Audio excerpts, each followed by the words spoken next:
I want a superstitious woman with a superstitious mind. I don't mind. So take me down slow and easy. Make love to me slow and easy. I know a heart of trouble is coming my way. So rock me till I burn to the bone. Rock me till I burn to the bone. Yeah, so pretty much this video's about mixed voice. And I just kind of did a demonstration of mixed voice, whatever that is. And so pretty much what I just did, it's more similar to kind of belting, okay? So it's like, you know, this kind of voice, more similar to what people call belting, but it's more similar, in my opinion, to operatic technique. But yeah, so mixed voice. Now this is a really, really tricky word because there's so many different people, there's so many different things that people call it, okay? And, you know, I don't subscribe to calling anything mixed voice, really. There's people, certain middle registers and stuff, there's a high register, there's whatever, you know, parts of their voice that are the middle, you can call it that, and, you know, the high and the low. So mixed voice is just basically, the loose definition is a blending of resonances, okay? And this mostly kind of goes to pop music. Sometimes people bring it into talking about, you know, operatic technique. For example, let's say a lyric tenor, or a light lyric tenor, they might be singing,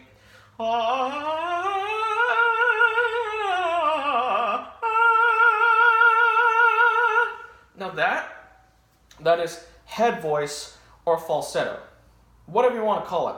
Now when you look under a laryngoscope and you look at someone's vocal cords and they're singing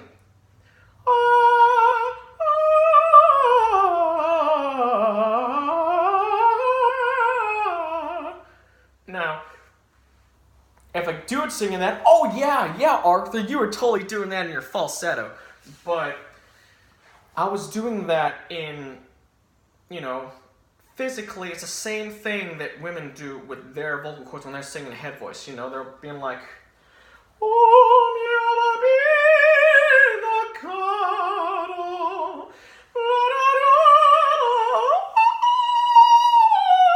or whatever, you know? And, so pretty much like, the blending of resonances, the mixing of resonances, the tweaking of the space in your throat, and just pretty much like having a sound bounce off your sinus cavities is mixed voice. And, you know, when people say, find your mix, man, it's just pretty much just find whatever works for you, whatever kind of like blends the best with your voice. Now, when I go like, comfort ye, I'm having more pharyngeal resonance, or just kind of like frontal nasal cavity resonance with that causes it to sound more closely linked to the rest of my voice. Now if I go,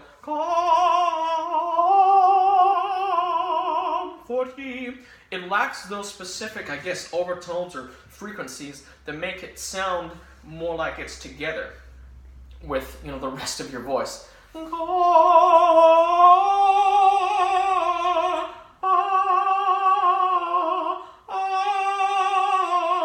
Now this one, 40. Now that's still quote-unquote chest voice, okay? It's just I've taken a lot of the weight off, and by weight I mean, you know, vocal compression.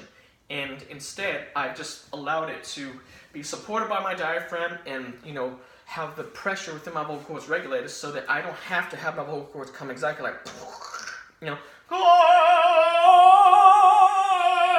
40. But instead I can go, comfort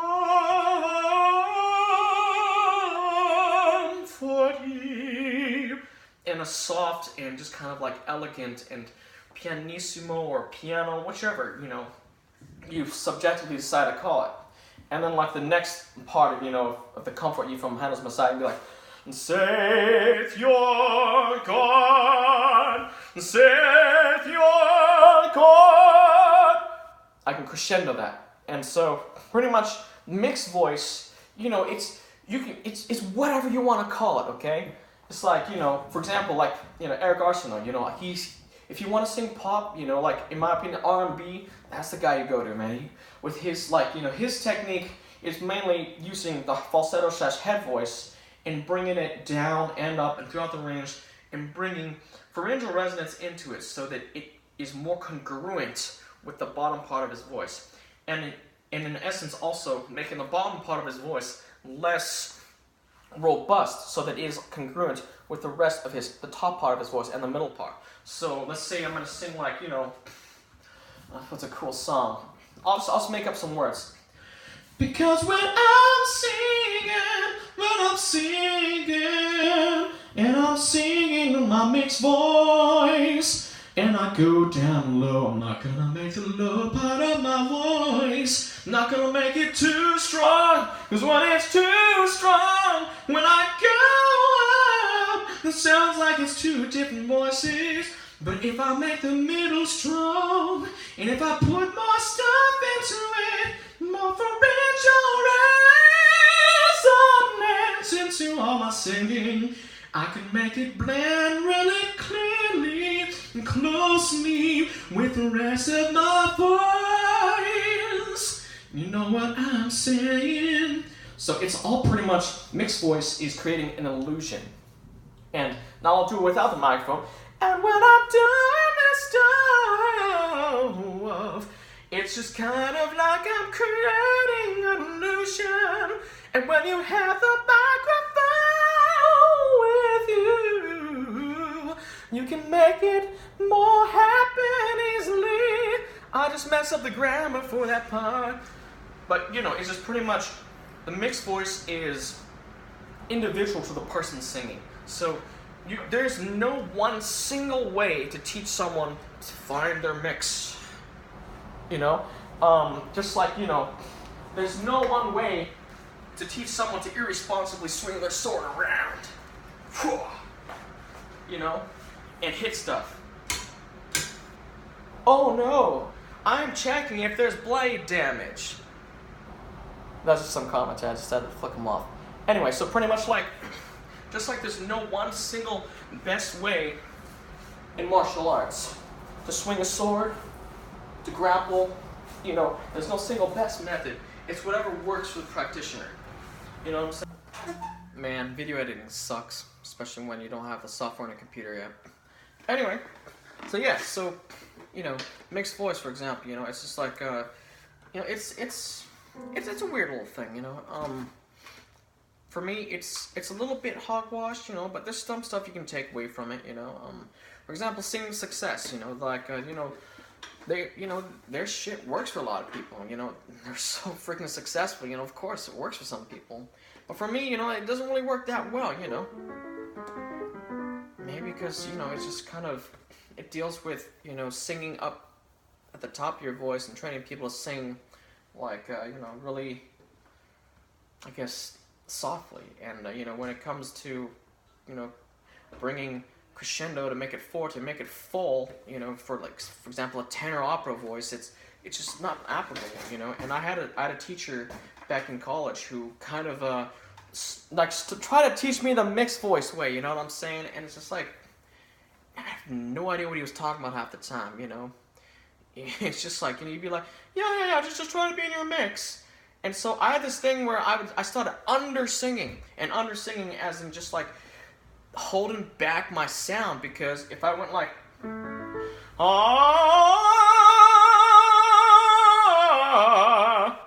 it's like, he'd be like, no, you're grabbing. Dude, if I go,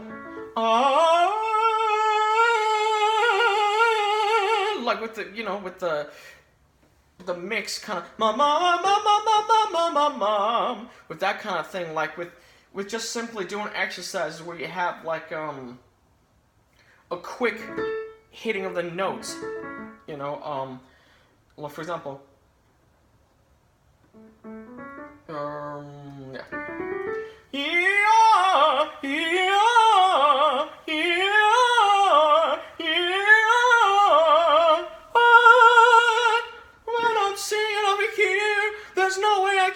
that sound in opera. You know?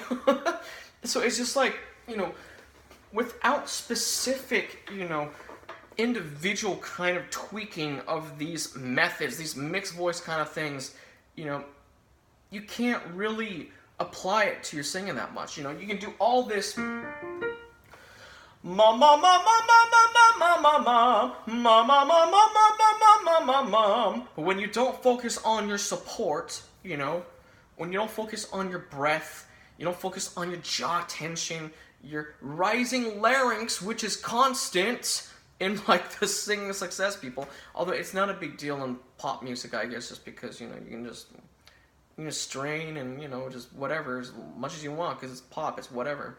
But for opera, for example, you need to have that freedom, you know, and you need to be able to have that consistent vibrato. And for example, like I say, I haven't practiced this in a long time, but that's normal, okay? You got this fucking B, D, G, D, B, A, and you hold this shit out, okay? And if you don't have a good breath before this stuff, your breath is bad. If you're running out of air, if you can't control your diaphragm and use that to in turn regulate the breath coming out, you're gonna have a bad time. So let's see if I can do it right now. Like doing this and holding it out is something that, you know, a lot of mixed voice teachers, I never see them address, you know, it's just Vincere, vincere.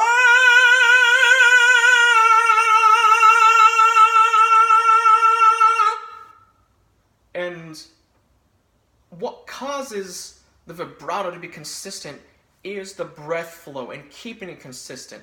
And it's just kind of like, actually many teachers don't address this at all. The only teacher recently, you know, I had a lesson with a good friend of mine who's an amazing opera singer. And, you know, he was like the only person who really addressed how much I was holding back my air. So it's a very complicated issue when it comes to singing. You know, there's so many different aspects to it. But yeah, like mixed voice though, you know, it's just kind of like, it can apply to chest voice. Chest voice, people would say, "Oh, you're in your belt zone," whatever. Dude, it's what I used to talk, okay? Well, you use your mix to talk. Yeah, you use your mix for everything. Your mix. For example, right now when I'm speaking, it's a mix. You know, if I had to talk like this, because there's some ladies who talk like this in their head voice, you know, with a different part of their vocal cords, yes. And you know, you can argue that this is their mix too, especially if they bring a pharyngeal. Yes, right over here. And so pretty much it's whatever you want to call it.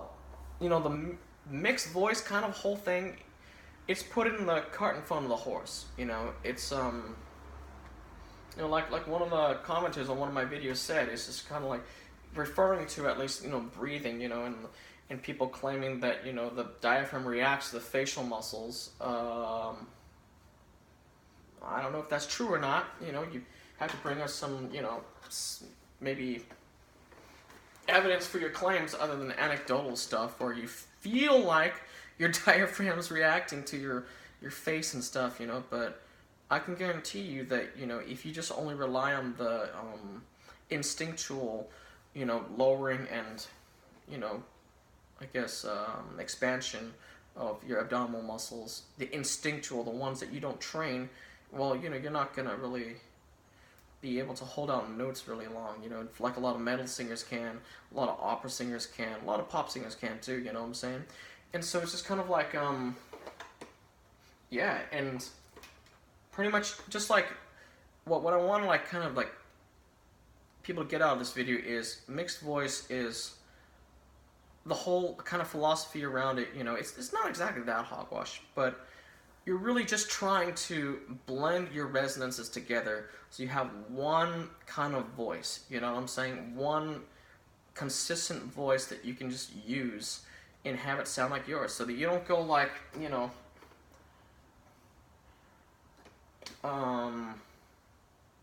yeah, I'll just do this and go again. Vincero, vincero. You know what I'm saying? Or let's say, you know, Death Cab for Cutie. All right. I can't believe it's. I'll sing a little higher. I can't believe it's true that there are rocks left in both of our shoes. You know what I'm saying? Whereas you kind of mix the resonances together, and you pretty much, you just take the vocal weight off of it all the way down to around like D or C. For me at least. I can't believe it's true. There are rocks left in both of our. Right now I'm waiting in chairs, boys. Rocks left in both of our shoes. And if this song takes you, well, I hope it takes me too. My brown eyes will hold you near, 'cause you're the only song I want to hear. Your melody softly soaring through my atmosphere. I just ran out of breath, 'cause I didn't breathe. You know what I'm saying? My facial muscles didn't just cause me to breathe. Anyway, you know, that's just your opinion. But, yeah, so, mixed voice, my personal opinion is, forget about it, okay? Use a different terminology and it'll, you know, and singing will make a lot more sense to you. Vocal cord coordination, okay? Don't think about mixing your resonances before you start, you know, before you change the way that you're producing your sound in here, okay?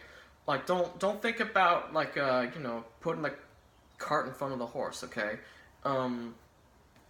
So pretty much like everything, you know, for example, the Nessun Dorma, you know, the opera sound comes from a low larynx position. You know, not like Patrick from SpongeBob low, but just neutral, okay? But what I mean by lower is because most people walk around talking like this. Now, you're probably going to disagree with me that most people sound like this. The problem is I'm a tenor, and if my larynx was in the position that most of you baritones positions are, you know, I would sound just like you. And if you had my vocal cords, you would sound just like I am right now. You know what I'm saying? So, you know, that's pretty much like, you know, the whole deal, you know. This comes before this, okay? Your vocal cords come before your placement. Phonation before placement. And so, you know, in that sense, mixed voice is very misleading. And, you know, and so in conclusion, I'd like people to start talking more about coordination, okay? You know, laryngeal coordination. That's probably something better to say, you know, than mixed voice, you know. And so, you know, even the extremely confusing TVS by Rob Alenta, you know, is, you know, the different modes and stuff, you know, and it just turning into huge science. That's better, in my opinion, than mixed voice, which is loosely defined and can be anything, okay? Even that stuff I sung in the beginning, you know, Slow and Easy, White Snake, you know, you kind of like, you know, being all tense singing and stuff, you know, and I fucking love rock and roll, by the way, you know, rocking the hair, you know what I'm saying? But it's just kind of like, that's just kind of what I want to get out of this video, just my personal opinion on mixed voice and just kind of the applications of it and how it's taught and just what exactly it is. It's just resonances. That's all it is. Doesn't deal with this. People who teach mixed voice, they teach the relaxation of your neck, the whole, you know, masseters issue of jaw tension relating to tongue tension and everything all being connected in your shoulders, your neck. That's apart from mixed voice. Mixed voice is simply just resonances. Anyway, so hope you guys enjoyed this video and like and subscribe for some more sword and knife stuff and singing stuff, and maybe I will just post one of my compositions, purely piano though. Anyway, thanks for watching, like and subscribe, and have a good day.